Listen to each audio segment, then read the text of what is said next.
Hello, moi c'est Émilie et je vous accompagne vers une vie plus simple mêlant zéro déchet, slow life et minimalisme. Le tout de manière bienveillante et positive. En 2016, j'ai pris un grand tournant dans ma vie en me lançant dans la réalisation de mes propres produits maison. Et tout s'est enchaîné super vite.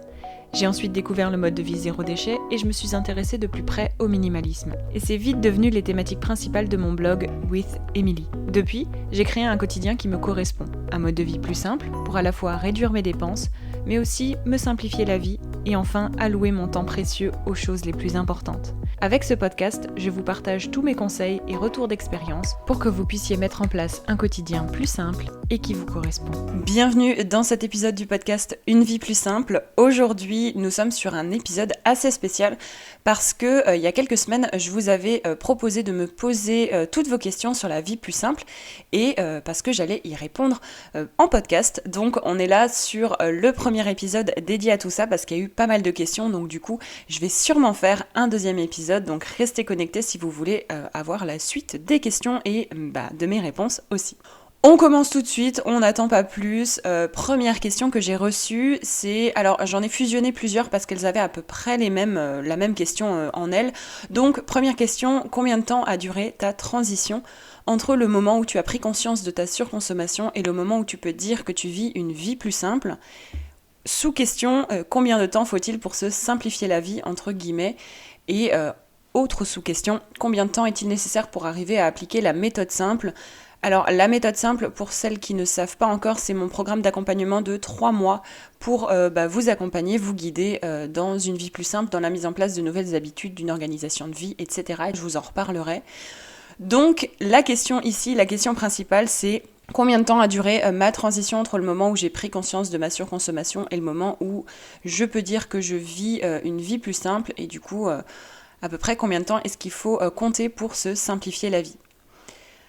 Alors personnellement, parce que je vais parler de mon expérience d'abord, vu que la première question c'est vraiment sur mon expérience personnelle, je dirais que j'ai mis environ 2 ans et demi à vraiment pouvoir dire que j'arrête la surconsommation, enfin j'ai pris conscience de ma surconsommation et je vis une vie plus simple. Mais c'est vrai que c'est pas forcément une donnée à retenir pour vous là tout de suite, parce que à cette époque-là, moi, j'ai commencé autour de fin 2016, début 2017. À cette époque-là, c'était assez difficile de trouver des ressources, que ce soit sur le sujet de la vie plus simple, du zéro déchet et de tout ça, sachant qu'il y avait pas mal de choses aussi qui n'étaient pas très diffusées, on va dire ça comme ça. Et par exemple, pour prendre l'exemple du zéro déchet, c'était encore un sujet très nouveau par chez nous.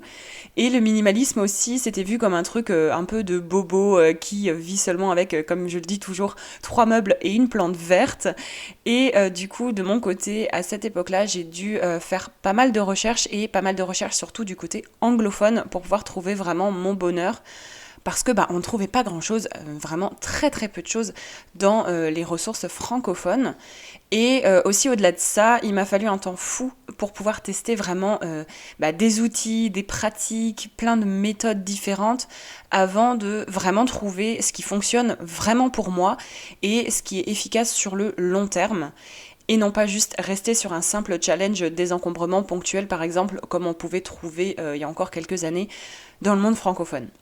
Aussi, il m'a fallu aussi pas mal de temps avant de formaliser, en fait, tout simplement ma vision de la vie plus simple, parce que on trouvait, comme dit, des ressources sur le zéro déchet, le désencombrement, un peu du fait maison, etc. Mais c'est vrai que c'était rarement fusionné, rarement regroupé comme ça, et c'est vraiment quelque chose que j'ai voulu créer de moi-même. Alors je dis pas, il y a sûrement d'autres personnes qui parlent aussi des 4 grands piliers, par exemple, de la vie plus simple, dont je parle dans la méthode simple, mais j'ai l'impression que pour l'instant, je suis parmi les seuls à regrouper un peu tout ça sous la sphère de la vie plus simple.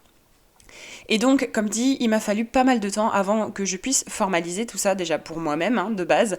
Donc, ma vision de la vie plus simple et aussi de me rendre compte des piliers qui étaient pertinents pour moi, selon moi, pour vivre plus simplement. Et donc, ces piliers-là, ce sont bien sûr le désencombrement, le minimalisme, le fait maison et le zéro déchet. Et comme dit, ce sont les 4 piliers de mon programme La méthode simple aussi, puisque j'ai vraiment voulu transposer tout ça dans un programme pour vous. Mais sinon, pour répondre aussi de manière générale, en soi, c'était pas non plus 2 ans intensifs 2 ans et demi intensifs durant lesquels je me disais au quotidien je veux vivre plus simplement, je vis plus simplement, c'est bon, ça y est, j'ai réussi au bout des 2 ans et demi. Pas du tout. Ce sont surtout en fait mes objectifs personnels qui m'ont mené à terme à un ensemble de pratiques, une organisation de vie, d'outils utilisés, d'habitudes du quotidien intégrées, etc., qui me permet de dire vraiment aujourd'hui, là tout de suite, que je vis plus simplement. Je ne sais pas si c'est un peu plus clair pour vous au niveau de comment est-ce que j'ai formalisé tout ça et qu'on ne peut pas vraiment dire pendant son processus, en tout cas moi à l'époque, puisque j'avais vraiment pas toutes les ressources, que voilà, j'allais vers une vie plus simple. Je cherchais vraiment de quoi me simplifier la vie, de quoi réduire mes dépenses et réduire ma charge mentale surtout, et j'en suis arrivée à tout ça. Et justement, c'est notamment pour éviter aux femmes actives comme vous et comme moi de travailler d'arrache-pied sur votre changement d'habitude, de pratique du quotidien aussi longtemps que moi en fait j'ai dû faire. Et c'est donc pour ça que j'ai vraiment voulu mettre à plat toute ma méthode personnelle et les outils que j'ai pu utiliser. Et surtout que j'aurais voulu vraiment utiliser à mes débuts en 2016-2017, mais aussi des outils que j'utilise encore aujourd'hui et que vous me voyez encore utiliser au quotidien, que ce soit en story Instagram ou dont je vous parle en newsletter notamment. Et c'est tout ça qui a donné surtout mon programme La méthode simple dont je vous parle un peu depuis avant, qui est donc mon programme d'accompagnement de 3 mois pour vous libérer de ce mode de consommation à outrance, c'est vraiment cette surconsommation-là, mais aussi de vous permettre vraiment de vous réapproprier votre budget, de réduire vraiment vos dépenses, et surtout aussi de réduire votre charge mentale de femme active, parce que vraiment la charge mentale du quotidien en tant que femme active est assez énorme. Du coup, tout ça, c'est vraiment les objectifs de mon programme La méthode simple, parce qu'elle a vraiment été créée pour vous rendre accessible mon organisation de vie qui m'a permis vraiment depuis maintenant, puisqu'on est en 2023, depuis maintenant 6 ans, d'épargner un tiers de mon salaire chaque mois, de pouvoir aussi voyager plusieurs fois par an. Pour moi, c'est ça mon projet actuel, c'est de pouvoir voyager un maximum, mais aussi de mettre des sous de côté. Ça m'a également permis de limiter mon budget shopping et de réduire aussi le nombre de produits que j'utilise au quotidien, que ce soit produits d'hygiène ou produits ménagers, mais aussi de pouvoir vraiment me débarrasser du superflu dans mes placards et aussi dans toutes les zones où l'encombrement s'accumulait avant chez moi. Et ça me permet vraiment aujourd'hui de ralentir le rythme, de réduire ma charge mentale, mais aussi vraiment d'avoir trouvé, et ça je trouve ça extraordinaire, d'avoir trouvé une réelle vision alternative à la surconsommation et de pouvoir vraiment au quotidien simplement vivre mieux et pleinement et de profiter des petits bonheurs du quotidien. Du coup, si c'est quelque chose qui vous intéresse, les portes de la première session de 2023 de la méthode simple ouvrent la semaine prochaine, le dimanche 29 janvier précisément, et ce jusqu'au 5 février minuit. On commence le programme dès le 6 février. Donc rejoignez-nous si ça vous intéresse. Toutes les infos sont disponibles en cliquant sur le lien dispo dans les notes de l'épisode, mais je vous conseille de rester jusqu'à la fin de cet épisode parce que je vous réserve une petite surprise pour la première session de la méthode simple en 2023. On passe maintenant à la seconde question que j'ai pu recevoir et qui était aussi très intéressante. Comment concilier vie plus simple quand on est salarié et avec des enfants, qu'on ne gère pas son temps comme un indépendant ? Alors encore une fois, pour partir de mon expérience personnelle, j'ai commencé mon chemin vers une vie plus simple en étant premièrement étudiante, avec tout ce que ça implique, parce que j'étais en master de recherche, donc les cours, le mémoire, tout ça, toutes les recherches, le travail en plus. Et c'est vrai que je m'y suis vraiment mise sérieusement un peu plus tard, à la fin de mes études, lorsque j'étais salariée, et c'est là que j'ai vu le véritable impact d'une telle organisation de vie, que ce soit sur ma charge mentale, mon organisation et aussi mon épargne. En soi, j'ai envie de vous dire que votre situation professionnelle n'importe peu. C'est pas parce que je suis indépendante aujourd'hui que je peux plus facilement vivre simplement. Vraiment, votre situation professionnelle n'importe peu. Il faut surtout être régulière dans vos habitudes, être sérieuse vis-à-vis de vos objectifs de vie plus simple et simplement en fait s'y mettre, réellement s'y mettre. Ça peut paraître simple dit comme ça, c'est sûr, mais en fait, tout dépend de vos priorités du quotidien. En changeant petit à petit vos habitudes, vous libérerez vraiment du temps pour d'autres pratiques, d'autres habitudes plus simples. Vous allez dépenser moins aussi dans de l'inutile. Et donc, vous pourrez investir davantage dans de la qualité, dans des projets, etc. En fait, si vous voulez, c'est en quelque sorte un effet boule de neige qui emmène avec lui pas mal de points positifs, mais il suffit de s'y mettre, il suffit de commencer et en profitant des premiers petits avantages, vous allez créer des plus gros avantages au fur et à mesure. Et même si la vie plus simple, ça demande vraiment de la régularité pour qu'elle s'inscrive en fait tout simplement dans la durée, elle doit être également aussi votre vie plus simple. Et ça, c'est quelque chose sur lequel j'aimerais beaucoup appuyer. C'est-à-dire que le mode de vie que vous construisez, il doit convenir à votre propre quotidien, à votre situation familiale et aussi à vos contraintes. Commencez du coup donc par vous informer, par intégrer des pratiques qui peuvent s'inscrire facilement dans votre quotidien à vous, avant de vouloir absolument aller plus loin et avoir une vie plus simple, parfaite. D'ailleurs, ça n'existe pas. Et d'ailleurs, si vous ne savez pas par où commencer, jetez un coup d'œil, comme dit, au programme de la méthode simple, aux ressources que je vous propose dans le programme, parce que j'ai accompagné vraiment plusieurs mères de famille au sein de l'accompagnement, et elles ont pu changer pas mal d'aspects de leur quotidien. J'ai aussi accompagné des femmes actives, indépendantes, célibataires. J'ai accompagné des mères de famille un peu plus âgées qui avaient des enfants adolescents, etc. Et elles ont toutes suivi la même méthode, le même programme, et elles ont toutes réussi à pouvoir changer plusieurs aspects de leur quotidien, à adopter de nouvelles habitudes et surtout à améliorer leur quotidien à elles. Troisième question, comment s'est passé le changement vis-à-vis du regard des autres ? Et ça aussi, c'est une question très intéressante. Alors personnellement, au début, je me concentrais sur des aspects qui étaient totalement privés, en fait, que je pouvais réaliser chez moi. Donc du coup, il y avait vraiment peu de monde qui pouvait me faire des remarques. Même à ce moment-là, j'ai quand même eu le droit à certaines réflexions du type « Pourquoi tu te compliques la vie comme ça ?» On dirait que tu retournes à l'époque de nos grands-parents.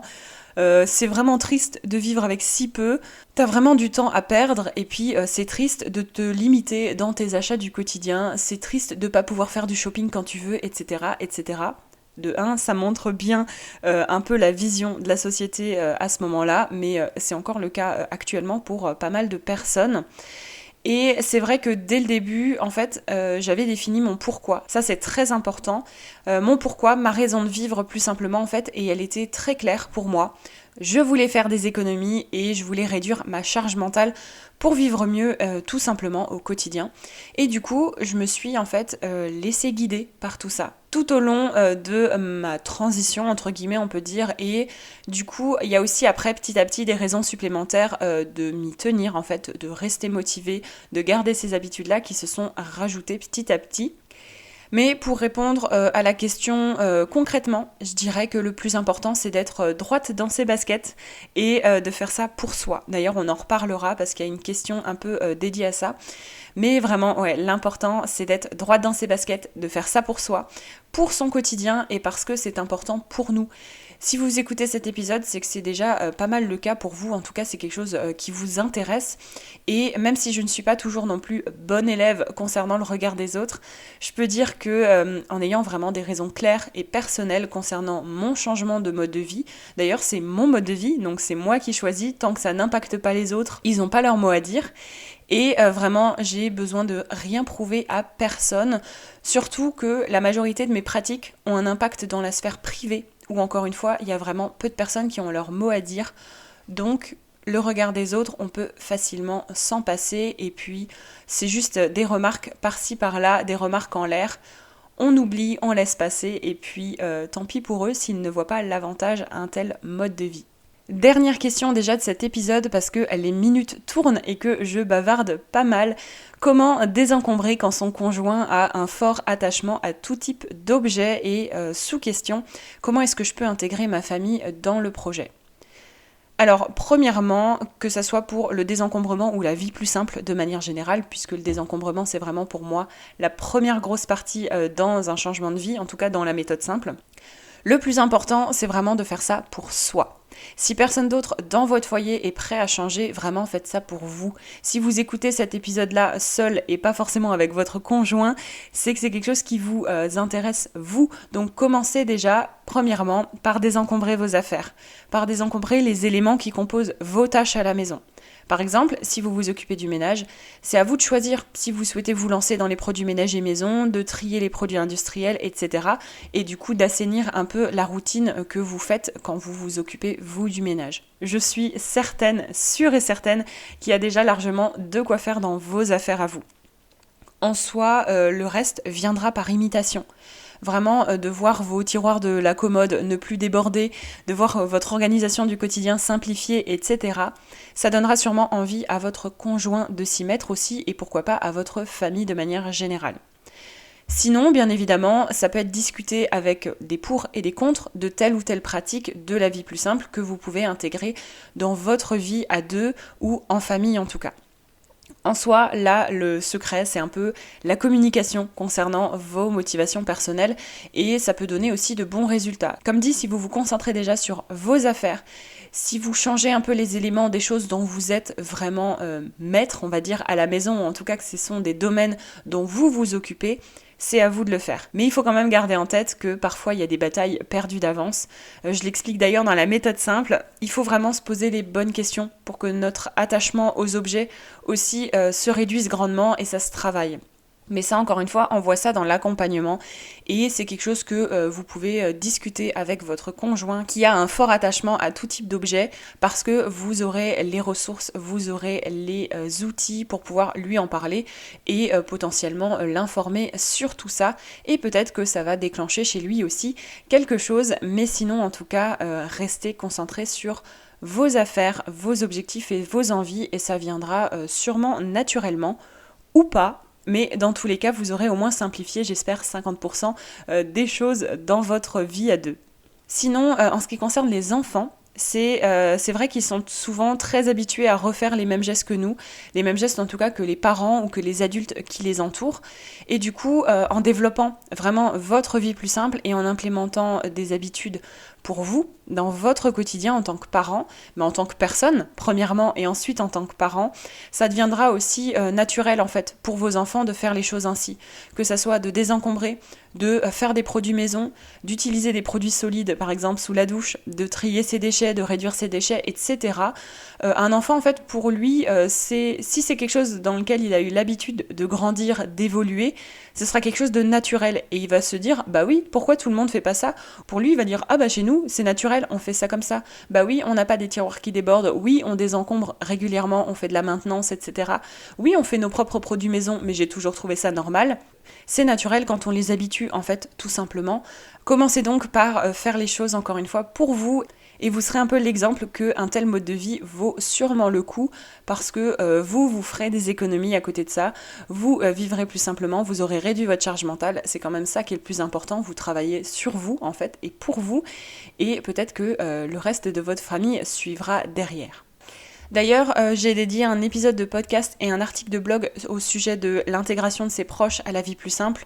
Donc, si jamais ça vous intéresse, vous pourrez retrouver tout ça dans les notes de l'épisode encore une fois.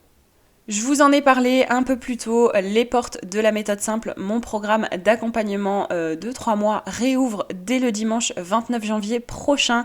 J'ai vraiment trop hâte de vous y accueillir.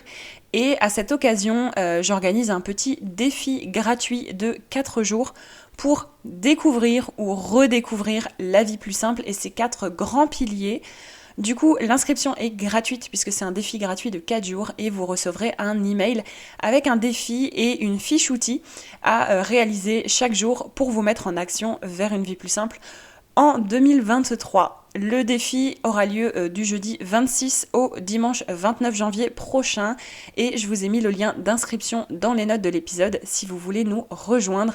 Je vous conseille vraiment de vous inscrire. Vous recevrez en tout 4 mails avec 4 fiches outils, des petits PDF et des ressources supplémentaires. Du coup, c'est toujours intéressant si vous voulez commencer à simplifier votre quotidien pour cette année et pourquoi pas le reste de votre vie. J'ai beaucoup aimé faire cet épisode questions-réponses. Merci beaucoup en tout cas pour les premières questions que j'ai pu recevoir.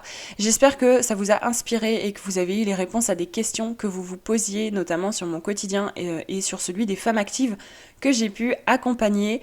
Je vais faire un épisode 2 puisque là j'ai pu répondre seulement à 5 questions, donc il y aura 5 autres questions sûrement qui m'attendront pour l'épisode 2. On se donne donc rendez-vous dans 15 jours pour le deuxième épisode de cette série-là.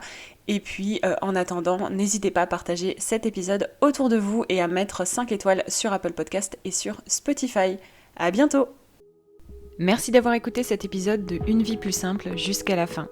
Si vous avez apprécié, n'hésitez pas à vous abonner au podcast et à le partager autour de vous. Retrouvez toutes les notes et ressources mentionnées dans l'article dédié sur withemily.com. Et si vous souhaitez rejoindre la communauté, n'hésitez pas à vous inscrire à la newsletter depuis le site internet. Et je vous dis à bientôt pour un nouvel épisode de Une vie plus simple.